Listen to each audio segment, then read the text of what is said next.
Good morning, everyone, and thank you for joining us on today's show. This morning, we are joined by a great group of people.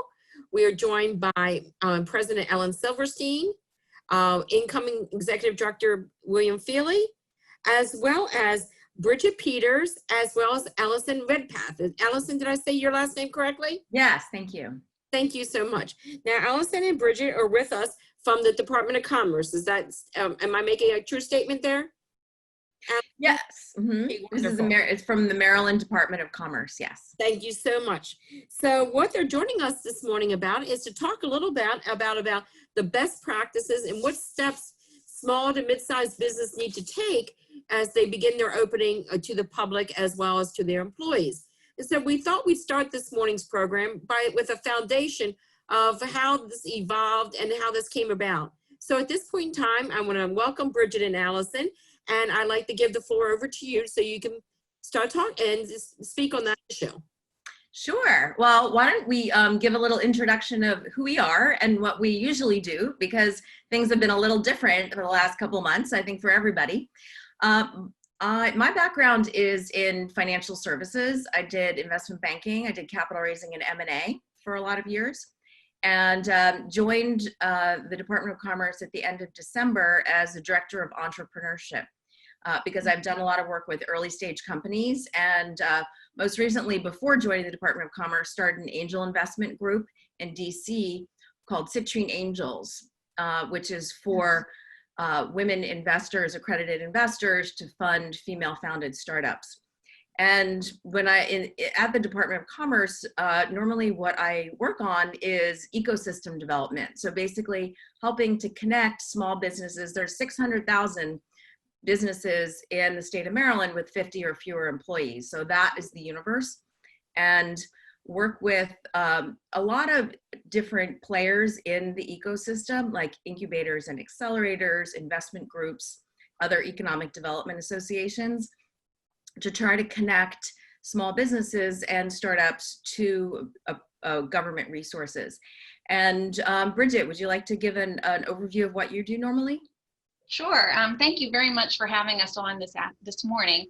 I am the Senior Business Development Representative for Hartford and Cecil County for Maryland Department of Commerce. Basically, we are embedded in our communities. We have reps like this throughout each county that businesses can come to and grow. My background comes from municipal government mostly. I was with the City of Happy Grace for 12 years. Worked on small business development as well as marketing and tourism as their director of marketing and tourism for that municipality. I then moved into nonprofit work with being the executive director as the Hartford Community Foundation of Hartford County. And this has now brought me to the state level with the Department of Commerce and building and kind of doing a lot of business retention and recruitment and expansion within our state, working with many great folks there.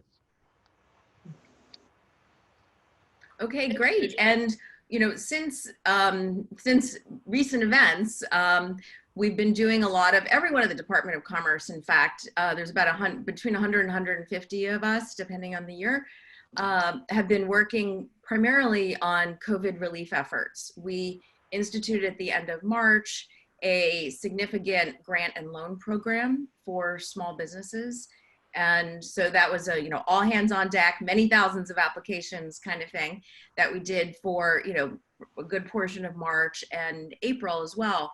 And what happened is when the governor was thinking about reopening the economy and thinking about best practices for different types of businesses, he wanted to have input from the business community. So he set up about a dozen different task forces for different industries. And Brigitte and I were asked to lead the task force for professional and financial services companies because of our backgrounds. And so what happened, and this is really driven by the governor himself, and the Department of Commerce was tasked with managing that process because of our relationships in the business community. So each group was set up with somewhere between 15 and 20 business leaders. And these are companies like, some very big ones, T. Rowe Price, Cushman and Wakefield, Brown Advisory, And then some also, Maryland Tech Council, for example, representing some of the smaller tech companies throughout the state. And we were asked to put together a list of recommendations, and the whole process was very accelerated. The whole thing happened in like 2 weeks. And we gave that report in to the governor the May 1st. And we can go over some of the specific recommendations, but the process we used was to come up with, we basically took a lot of input from all those companies, because some companies already had a plan. They said, we're going to stagger work hours, we're going to close the lunchroom, we're going to, and everybody had different ideas. So what we did is we took all of that information as much as possible and discussed it with the group, and discussed priorities and discussed needs. And it was very educational. And, there were some areas that everybody agreed on, and some areas where people had different viewpoints because they had different types of offices. Some people had large staffs and, big offices in multiple countries, right? And some have, just a handful of people and may not have the resources to do some of the things that the larger companies can do. So we were really focusing on trying to listen as much as possible and gather all that information, and then try to compile it in a way that made sense for all types of businesses. That's great. And like I said, as you said, it really was in a high rate of speed that you guys took in initiative on, because Alan and I thought we were coming in beginning and end up like going, you told us, we're actually meeting tomorrow. And was meeting already. It was like, well, wow, that was quick. And yes, it was quick. It was very quick. So, and we understand, but it was important and it was needed, because especially if people were already thinking about it, you were almost a little bit behind the game, because like you said, some companies already had some plans in action. So that I can see why you guys had to really put it into overdrive to get it done quickly. So I think that's really important. So yeah, I think maybe we could hit some highlighted items on what you think. Specifically, one, I was reviewing it because you provided some links, and I'm not sure if that we can do that in the program to provide those links to the businesses so they can review them. But as I was reviewing the different items, one thing I didn't see, and maybe I missed it, was there any guidance on like elevators when you are in a building with multiple floors? Was that any of that discussion made? Yes, and there's on our website, if listeners would like to get that information, it's open.maryland.gov /back to business. And there are general guidelines for all types of businesses, things like how to implement social distancing. And then there's another page on that website which is specifically for financial services and professional services companies who are very office-based, because all the other task forces or advisory groups, we're calling them, were other like manufacturing, restaurants, things that non-office based businesses, basically. So that's why it was a little different. So to address your question specifically about elevators, there was several things that were discussed and recommended. One is that to use the stairs if possible. And for people who have the ability to direct, like people who manage buildings or who have the capability to ask for special arrangements, to designate one stairway to go up and one stairway to go down. Like if there's two in the building, that way you're not passing people on the stairs, right? Now, of course, that only works for low-rise buildings. You don't want people going up 25 stories, right? And so the elevators, there was a couple of specific recommendations. One is in larger buildings to have an elevator manager to kind of direct people and perhaps, put someone in the lobby and designate specific places that people should stand. So maybe, and generally, I think we came out with, 2 people per elevator. That way, because you can have social distancing inside the elevator, right? If people stay in different corners. Personally, I prefer to just be on the elevator by myself if I can. And then also to have proper signage and directions. And when people, people often congregate waiting for the elevator, to actually have, and probably you've seen those marks in the stores on the floor for 6 feet apart, so that people can wait in a way that promotes social distancing. Mm-hmm. Brigitte, would you like to comment on any of those things? I know it's harder when you're not on the video. Yes. I had a question. So if you're doing that on an elevator, what about, I hate to, the button pushing, you have to push the floor, even to get on the elevator. Are you recommending that those be covered with plastic or tape or something, and that must need to be replaced periodically and or wiped down every day or at some point? Right. So Right. to your question, how do you sanitize elevator and commonly touched surfaces? And this is a broader question, because the same thing would go for light switches or any doorknobs, anything that is touched frequently, right? So to the extent possible for those types of surfaces like doorknobs, leave the door open. If you can avoid having everybody touch things, that's better. In instances like elevators where you can't, then there's 2 things. One is to have them sanitized frequently. Someone who works in the building should go by, and I don't know, it depends on the kind of traffic and the kind of building. Maybe it's every hour, and just wipe things down. So that kind of minimizes the risk to the extent possible. And the second thing is what I do when I'm on an elevator is, I go ahead and I touch everything. And then as soon as I get to where I'm going, I wash my hands. And that, I think, really is the best way to deal with it. Because I've seen where they in a 55 and over community, in the elevator, they are trying, just one person gets on, maybe 2 if they're related or living in the same apartment, obviously, but that they are now put like tape over the buttons and plastic, and I'm assuming they're wiping it down, but I don't know. And if they're changing it out every day, I would think at some point. So my question is, okay, say I'm getting on the elevator, I'm on the 9th floor. I'm getting on the elevator, I open the door, I'm on the top floor, I get in, and now we're going down. I want to go down to the ground. But now it's stopped at 7, and the door opens and 2 people are waiting to get in, okay, because you can do it too. So what do we do in that situation? Because do they say that the elevator is limited to 2 people, so you'll just have to wait till the next one? I mean, is there a policy that needs to be presented to the companies?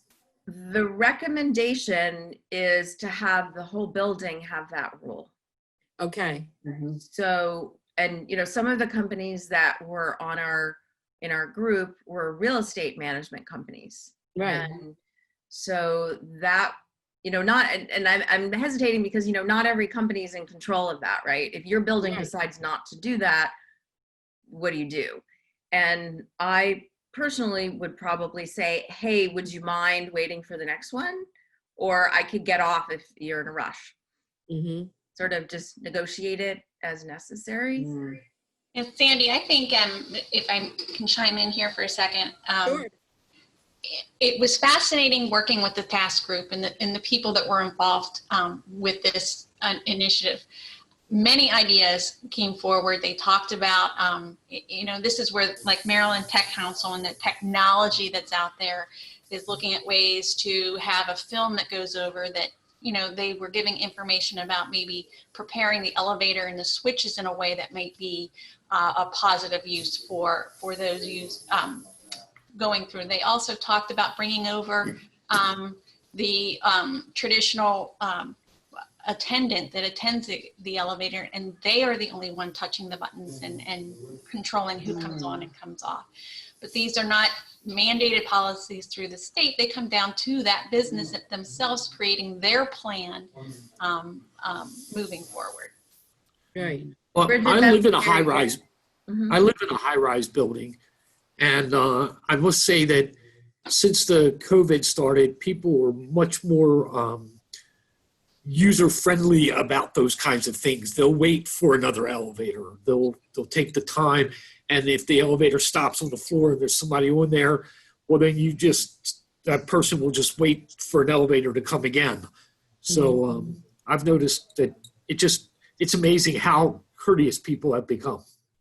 It's interesting. I was just watching a news report the other day, and they were talking about hotels and the technology, just as you were alluding to, Allyson, how technology is really ramping up and really coming up with pretty amazing ideas on how to do this. And one of the things they were talking about was remote controls in hotel rooms, that, you know, that's one of those things that everybody's going to be touching to change their channel. Well, now the Hilton has set up within their app a way that you can link to the television in your room. You can change the channel from your cell phone. So you don't even, the remote control is a mute point, which is Oh, that's fabulous. Yeah. technology. I mean, that's pretty quick. I mean, if you think about it, that's quick. And there have been studies where the hotels are also doing apps for key entry to do away with the entry of the keys cards and that touch. So it's that minimizing of touch points that is very important. Right. It's really amazing. So, Ellen and Bill, is there any, like I was bringing up about the elevator, anything that you would like to have some guidance on as business owners, that you feel that would be a good talking point? Do you all have any idea when we will complete stage 2 of the recovery? The governor's office is the one who decides that. And Okay. so we don't have visibility on what he's going to be deciding in future weeks or months, because so much of it is driven by what's going on with the health metrics that they're monitoring.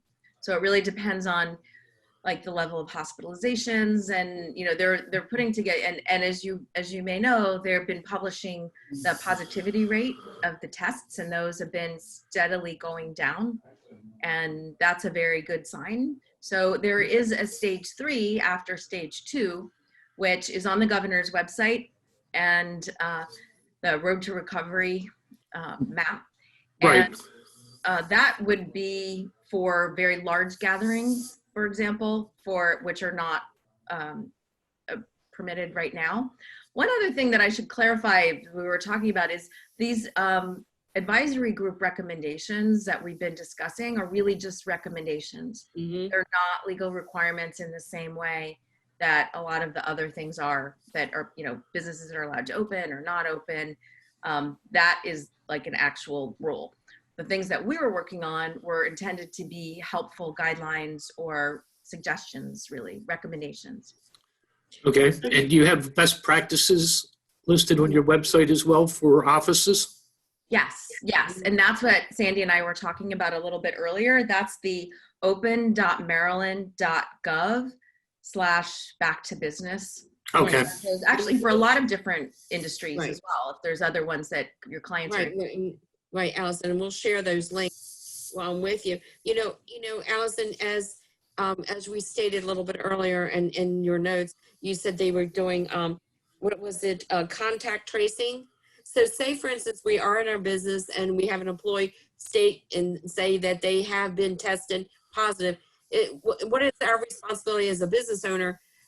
Do we need to notify the CDC? I don't know if you know that answer, but what step, because I know that's part of the process, is the contact tracing and how things are evolving. Do you know that, or is there? Well, some of the things that came up in our advisory group regarding contact tracing is that a lot of companies are themselves keeping much closer track about who is where. Some companies can do it by the electronic badges when people go through doors, and other companies are doing it more manual based record keeping, but basically knowing if someone tested positive, okay, who have they been in contact with today? And some businesses are also setting up, they're calling them quarantine rooms or isolation rooms, because you have somebody that's sick. Now, suppose they took the bus to get to work. You don't want them getting back on the bus. You need to call them a car. Maybe they're really not feeling well and you need to call an ambulance. Maybe, you know, so you may want to put, you know, designate a small office or a small conference room that will be used specifically where they can like rest until you make the appropriate calls or someone can come pick them up or whatever is needed. Sandy, I would also suggest that it is staying in contact with your local health department. They all have that guidance that they can help provide to you on such matters, or how to create that plan that is CDC recommended as well with some of those guidelines. Wonderful. Oh, thank you. You know, I didn't even think about the health department. That's a very good point, because like I said, I think that would be information that the state would want to know. So as they begin their studies and the information they're trying to gather to track this deadly disease, and whatever we can do to help is what's important. So, Ellen, did you have a? Great information. I'm assuming that the recommendations that you've provided or that are on the website are also like within the CDC guidelines as well? Yes, definitely. They're really more intended to be ways to go about meeting the CDC guidelines. So if the CDC guidelines say everybody's supposed to stay 6 feet apart, well, how do you do that in an office? There's just certain things, like we were talking about the elevators. Perhaps in some offices, for example, people may want to designate certain hallways to be, and you may have seen this in grocery stores where, everybody goes in a certain direction, so people aren't going past each other all the time. And, other things like, again, closing some communal spaces and not sharing kitchen equipment, for example. Maybe you don't use the coffee maker in the kitchen for a while. So it's really more specific mechanisms to achieve the CDC guidelines, if that makes sense. Good point. This is just an interesting time. We're all having to adapt. Yeah, exactly. Yes. Well, testing everybody's resilience, right? Yes. It is really testing my resilience. That's right. Well, I tell you, I really appreciate. I learned a lot this morning. I really appreciate all the time that Allyson and Brigitte has given us. I know Ellen has another appointment at 9 o'clock, so we wanted to share our thanks to you, Allyson and Brigitte, for sharing with us this morning. And we will be posting this out on our Facebook Live program, as well as the links that you've provided us with all this great information. And like I said, and as you stated, it's just not professional and financial services. There is different ones for all types of businesses, so that we can share it with our clients. So if we have an auto client or something like that, we would love to spread the word and give all that information out. So, Sandy, if I could just Sure. express one more point, because we are open for business in Maryland, and there are other resources for your clients to probably access through another website that we have that is about being open for business. And I can supply you the businessexpress.maryland.gov website. That That'd be really great. takes you and navigates you from planning a business, starting it, managing it, and growing it, including information on financial incentives that might be out there through the Department of Commerce, and other resources between getting licensing and things like that. So I know we're in this pandemic. We are trying to roadmap through it. But we are still a state that is open for business and trying to encourage that retention and expansion for them. right. I do have one really quick question, because I know Ellen's in Montgomery County and some of the Prince George's counties are in different levels. When we look at these best practices, is there, in that same area, is there any indication of where we should be at within a county, or no? There is, every county has, there's a local jurisdiction link to each county on what their practices are. So anything that, Okay. that comes out from the state as executive orders, that is the top level. Other jurisdictions may be minimizing some of those restrictions from that level, and you can access through that open Maryland.gov site that Allyson provided, those local restrictions and jurisdictions links to that information. Wonderful. Yeah, I think that's important, because we do have members all over the state, so I don't want them to think it's in specific guidance within their area. So, and thank you for sharing that. And if you could share that with us as well, Brigitte. Sure.